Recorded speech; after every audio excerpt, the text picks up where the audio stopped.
Never thought I'd have a reason to share this story online. I always chalked it up to an overactive imagination. But after falling down a rabbit hole of Appalachian folklore, I felt the need to finally put it into words. I grew up in Nashville, and every time my parents drove us to the Smokies to visit family, it felt like Christmas. If you've never been to Pigeon Forge, Tennessee, imagine the Las Vegas Strip if it were designed for middle-class families. A long stretch of road lined with go-karts, water parks, and over-the-top dinner shows that probably haven't aged as well as I remember them. All of this is to say that when my parents told me we were moving there, I was ecstatic. Looking back, our reason for moving wasn't as happy as I would have liked. It was 2009, and like a lot of families back then, we were struggling. My parents tried to downplay it, but even at 12, I could tell things weren't right. When my aunt and uncle offered us a place to stay, it wasn't framed as a last resort, but that's exactly what it was. The cabin wasn't in Pigeon Forge, not really. It was tucked away in the woods between there and Gatlinburg, a good 15-minute drive from the neon lights and tourist traps. I didn't realize it at the time, but my parents weren't thrilled about the move. I was too caught up in my daydreams of roller coasters and water slides to notice the tension in their voices. I remember the disappointment sinking in as we drove deeper into the mountains, the bright lights of Pigeon Forge fading behind us. I'd been so sure we'd be staying near all the fun stuff, somewhere with bumper cars and arcade games right down the road. But instead, we kept winding further into the woods, the trees growing thicker and the roads narrower. "Alex, you're gonna love it," my dad said from the driver's seat, glancing at me in the rearview mirror. "It's quiet, peaceful. Think of it as an adventure." I forced a smile, but the excitement I'd been carrying all week started to feel heavy in my chest. Quiet wasn't what I wanted. Peaceful wasn't either. "I just thought we'd be closer to all the fun stuff," I said, glancing out the window at the endless forest. "We're in the middle of nowhere." "Oh, don't be so negative," Mom chimed in, twisting to look at me from the passenger seat. "Once we get settled in, we might take you to Dollywood this weekend. How does that sound?" "Dollywood's pretty pricey," Dad said with a wince, but when he saw my face fall, he quickly added, but we can see about getting some tickets." That was enough to pull me out of my slump. "Really?" I asked, sitting up straighter. Mom smiled at me, though her voice softened. "Really, we'll figure it out. Just give this place a chance, okay?"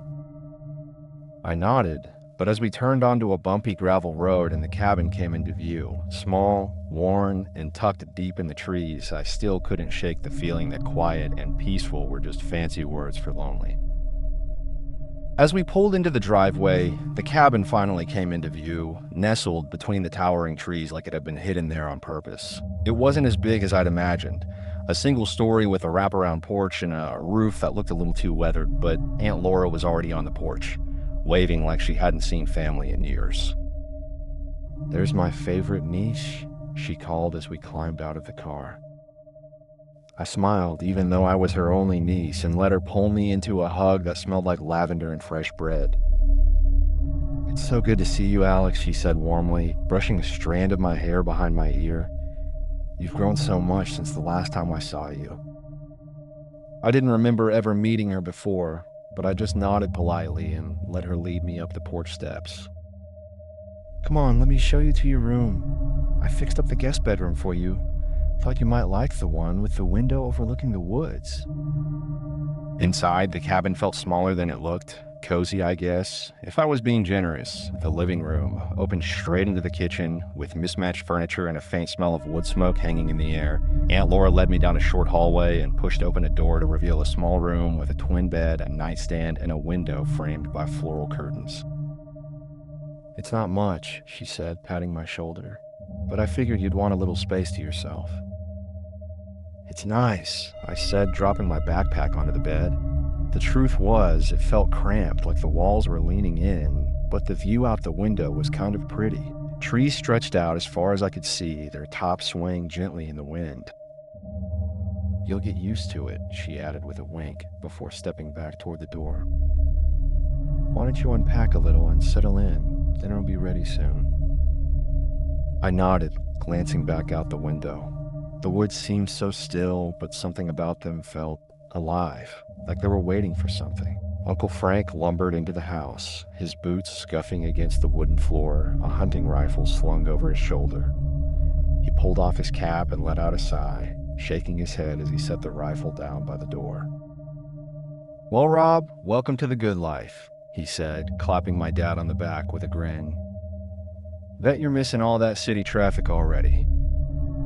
Dad chuckled, setting down his duffel bag. "Yeah, something like that." Frank smirked, but the expression didn't last long. "Didn't have much luck out there today. Thought I had a buck lined up, but he took off before I could get a shot. Guess even the deer numb was in my touch." Aunt Laura rolled her eyes, wiping her hands on a dish towel. "Maybe they're just smarter than you give them credit for." "Or maybe Frank's just dumber than we thought," Mom chimed in, grinning as she and Laura shared a laugh. Dad just gave a tight smile, glancing at me. We exchanged an awkward look, both unsure whether to laugh or just let it pass. Dinner that night was quieter than I expected. Aunt Laura and Mom chatted about recipes and old family memories while Uncle Frank teased Dad between bites of stew. I mostly picked at my food, still trying to adjust to the small, cozy space and the eerie stillness outside. Every now and then, I caught my mom glancing at me like she was checking to see if I was okay. I forced a smile each time, even though my stomach felt too tight to eat much. After dinner, I helped Aunt Laura clear the table, and Mom and Dad stepped outside for some air.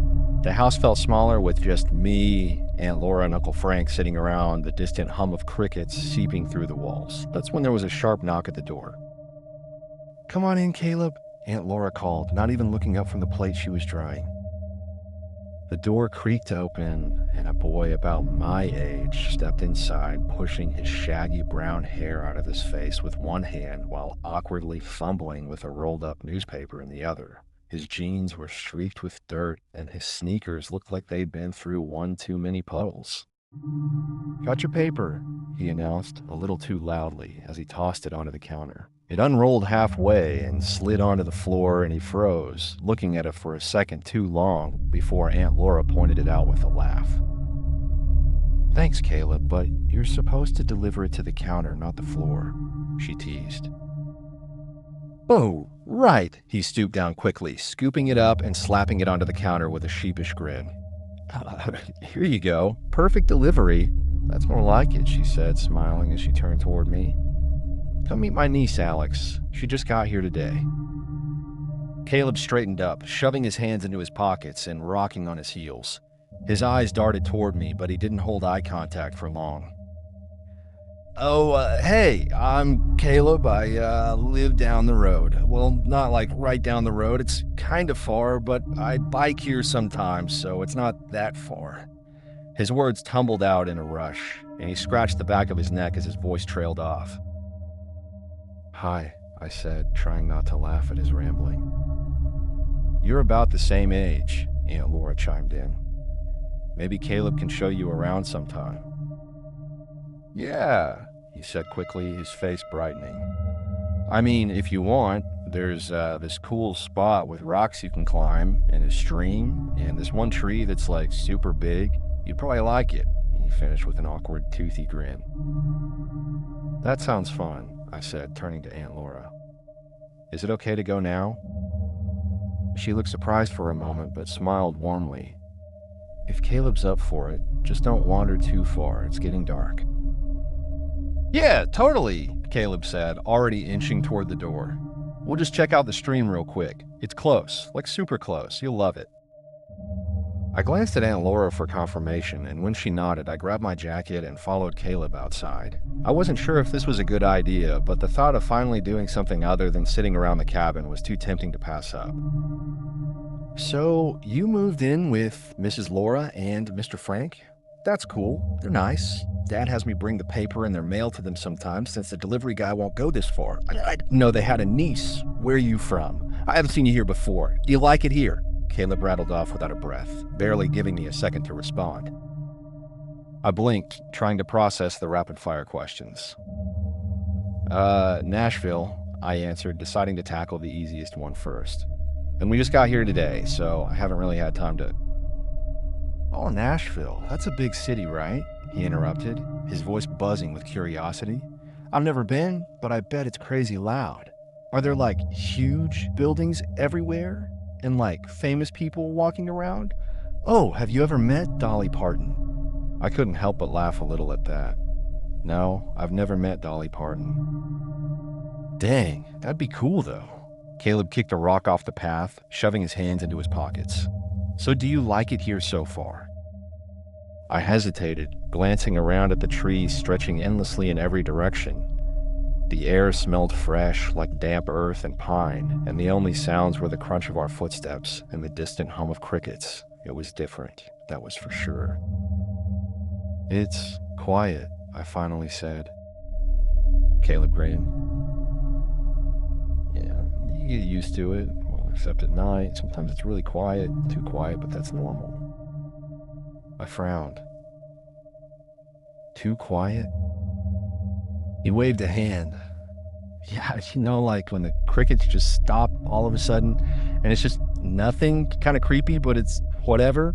He said it like it was no big deal, but something about the way he kicked another rock down the path made me wonder if he believed that. I didn't know what to say to that, so I just nodded and kept walking. Yeah, it's kind of cool, Caleb said, his tone shifting just slightly. When it gets real quiet, you can hear the music. I stopped mid-step, looking at him. Music? He nodded, kicking another rock lazily down the dirt path. Yeah, it comes from the woods. You gotta listen real close, though. It doesn't happen all the time, just sometimes, like late at night or early in the morning when everything else is real still. A weird chill ran through me, even though the air was warm. What kind of music? Caleb shrugged, like he hadn't just said something that sounded straight out of a ghost story. I don't know. It's kind of like a violin, but not really. It's hard to explain. Sometimes it's real soft, like it's far away, and sometimes it's closer. But if you try to find it, it stops. I let out a nervous laugh, even though I wasn't sure why. You're messing with me. I swear I'm not, he said, grinning but still serious. I've heard it since I was little. My dad says it's just the wind, but wind don't play music. That last part stuck with me. Wind don't play music. I glanced at the woods around us, darkening as the sun dipped lower behind the hills. The trees swayed gently, their leaves whispering in the breeze. There was nothing unusual, nothing strange. But for the first time since I'd arrived, I really listened. We arrived at the creek. It was quiet, but nothing like the eerie silence he described. The water rushed gently over the rocks, its steady trickle filling the air. Crickets had started chirping softly, their song blending with the distant hum of cicadas as the sun dipped lower behind the mountains. The whole scene felt calm, still, almost like something out of a painting. It was nice. Have you ever had a kiss? Caleb asked, shattering the moment completely. I blinked, turning to him. What? A kiss, he repeated, as if I hadn't heard him the first time. Like, with another person. I stared at him, unsure whether to be confused, horrified, or just walk away. No? Caleb nodded like he was thinking really hard about it. Me neither. I let out a breath I didn't realize I'd been holding. Okay. He kicked at a loose pebble near the water's edge. I just figured we're about the same age, and some kids at school have done it, so I was curious. I shifted uncomfortably. I don't really know you like that. Caleb's eyes widened like he just realized how weird the conversation had gotten. Oh, no, I didn't mean we should, he groaned, rubbing his hands over his face. That came out super weird, didn't it? I nodded. Yeah, it did. Crap. Okay, pretend I didn't say anything, he said quickly, waving his hands like he could erase the last 30 seconds. I have a habit of saying dumb stuff when it's too quiet. I smirked despite myself. Notice that. Suddenly it got quiet. The change was so subtle at first that I almost didn't notice it. One second, the forest was alive with sound, and the next, it was slipping away piece by piece. The crickets softened, their chirps fading into nothing. The cicadas followed, like someone was slowly turning the volume down on the entire woods. Even the creek, the water right in front of me, seemed to hush, its steady rush over the rocks dulling to an eerie, almost unnatural quiet. Caleb put a finger to his lips, his eyes wide. "Don't speak." That's when I heard it. It was faint at first, almost like a breeze threading through the trees, but it wasn't wind. It was a melody, soft and slow, the kind of sound that made you want to stop and listen without even realizing it. Reminded me of a violin, though the notes weren't quite right, like whoever was playing didn't know the song or the strings were slightly out of tune. I froze, my breath catching in my throat. Caleb didn't move either, his fingers still pressed to his lips, his eyes fixed on the trees across the creek. The melody grew louder, still distant but clearer now, weaving through the woods like it was carried on the air. I couldn't tell where it was coming from. Sometimes it seemed to echo from the left, then the right, then straight ahead. "What is that?" I whispered, my voice barely audible. Caleb lowered his hand and leaned closer, his voice equally quiet. "The music," he said, like it was obvious. I swallowed hard, my eyes darting around the darkening woods. "Is it someone playing, like with an instrument?" He shook his head, his face serious for the first time since I'd met him.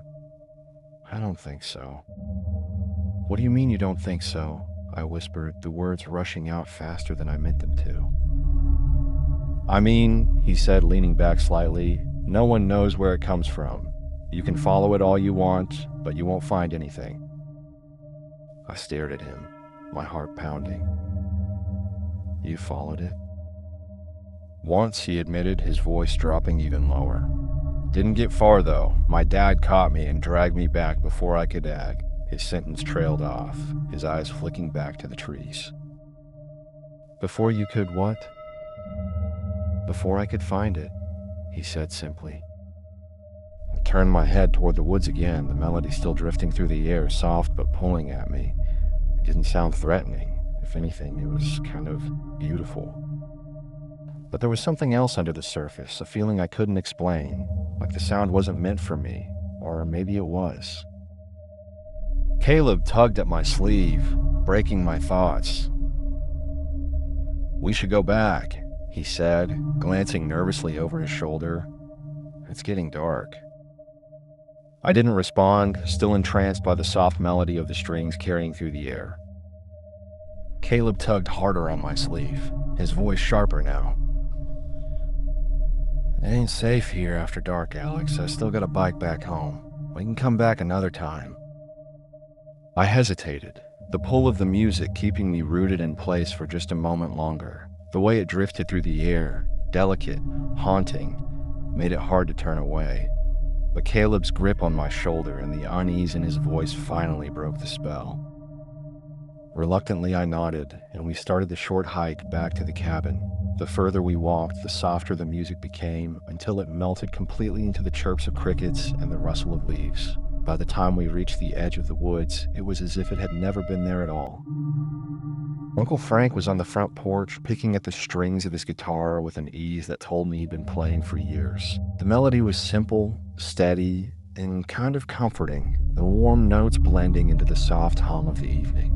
It was so different from the haunting tune I'd heard in the woods, yet it was enough to calm the knot that had settled in my stomach. I waved goodbye to Caleb as he hopped on his bike, wobbling just a little as he pedaled down the dirt road. "See you tomorrow," he called over his shoulder before disappearing into the trees. I climbed the porch steps and plopped down beside Frank, leaning my back against the railing.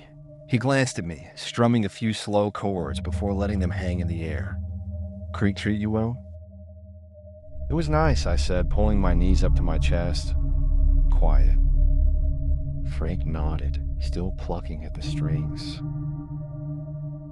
"Always is. Something peaceful about water running over rocks. Clears the head." I hesitated, staring out at the woods as the last bits of sunlight faded behind the mountains. do you ever hear music out there?" His fingers paused mid-strum just for a second before he leaned back in his chair and adjusted one of the tuning picks. "The mountains have a way of singing to all of us," he said finally, his voice low and thoughtful. "Ain't a one the same." I frowned, turning to look at him. What does that mean? He gave me a small, knowing smile and went back to his guitar. "It means I wouldn't lose sleep over it. Some things out here just are." That didn't exactly answer my question, but I got the sense he wasn't going to explain any further. His music picked up again, soft and steady, leaving me alone with my thoughts in the fading light. I went to bed early that night, exhaustion finally catching up to me. After saying goodnight to the family, I barely had time to pull the blankets over me before sleep took hold. But even in my dreams, the song lingered. The same eerie, delicate melody drifted through my mind, looping over and over. It wasn't unpleasant, just strange, like a tune I almost recognized but couldn't quite place. It followed me through the depths of sleep, threading through my thoughts like it belonged there. Then I woke up. Cold, damp, uncomfortable. My body ached, and as my eyes adjusted, a deep unease settled in my stomach. The ceiling of my bedroom was gone, replaced by open sky and the dark silhouettes of trees swaying gently above me. A chill ran through me, and I realized I was lying in the grass, wet grass, my pajamas clinging to my skin from the dampness. Panic surged through my chest. I sat up too fast, my hands sinking slightly into the soft earth beneath me. My breath came out in short, uneven gasps as my mind scrambled to piece together what had happened. That's when I heard it. The music. Not inside my head, not in a dream. It was playing real and close. I got up quickly, my bare feet squishing into the damp mud as I cried out, "Mom? Dad?" The words barely left my mouth before the melody cut out. Not faded, not drifted away, just gone, like someone had slammed a door on it the moment I broke the silence. My breath came fast, uneven. The world around me suddenly felt too big. The towering trees, the endless dark stretching between them, the cold night air pressing against my skin. My pulse pounded in my ears, but beneath it I started to hear something else. The rushing of water. It was faint but steady, familiar. I turned toward the sound, my legs shaky as I forced myself forward. The wet grass clung to my ankles, and each step sent a fresh jolt of panic through my chest. I didn't know where I was going, not exactly, but my body moved on instinct, chasing the one thing I recognized in the dark. The creek. I stumbled down a small slope, pushing past low branches and damp undergrowth until the water came into view. And there, just ahead of me, I saw the flat, familiar rock. The same one Caleb and I had sat on just hours ago. I cried out again, my voice shaking as I spun around, trying to retrace my steps back home. "Mom? Dad?" The sound of my own voice only made the silence around me feel heavier. I turned toward the faint glow of a light in the distance, the porch light. Relief surged through me like a jolt of electricity, and I started stumbling toward it, my feet sliding against the wet grass and mud. As I got closer, I saw movement, 2 figures running down the steps of the porch. Uncle Frank was in the lead, his flashlight cutting through the dark as he moved with purpose, while my dad awkwardly stumbled behind him, his footing unsteady but his face full of worry.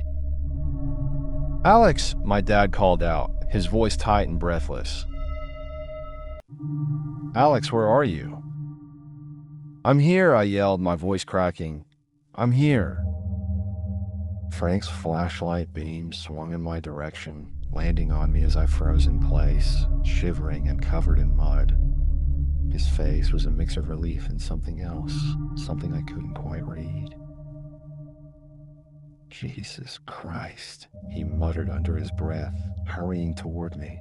"What the hell are you doing out here?" my dad asked as he caught up, his voice shaking almost as much as I was. He grabbed my arms, looking me over like he couldn't believe I was standing in front of him. I don't know," I stammered, tears welling up in my eyes. I just woke up here. The woods became less comforting and more terrifying for me after that night. What once seemed peaceful and alive now felt watchful, looming.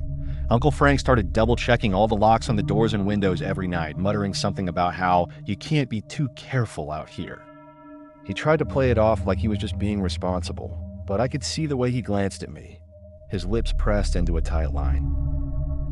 He didn't have to tell me to stay inside. I wasn't going anywhere near those trees again, not willingly, but sleep? That was a different story. I refused to lie down, refused to close my eyes. Every time I even thought about drifting off, the memory of waking up cold and lost in the grass came rushing back. So I stayed by the window instead, my knees pulled up to my chest, staring out into the dark woods. The porch light illuminated the first few rows of trees, but beyond that, it was just shadows. Shadows and the melody, still faint in the back of my mind, like it hadn't really left. Softer now, barely there, but it was there, like it was waiting, like it was calling me back. If anyone has had a similar experience, please let me know. I don't know what it was about those mountains that just sent a chill down my spine anytime I think back.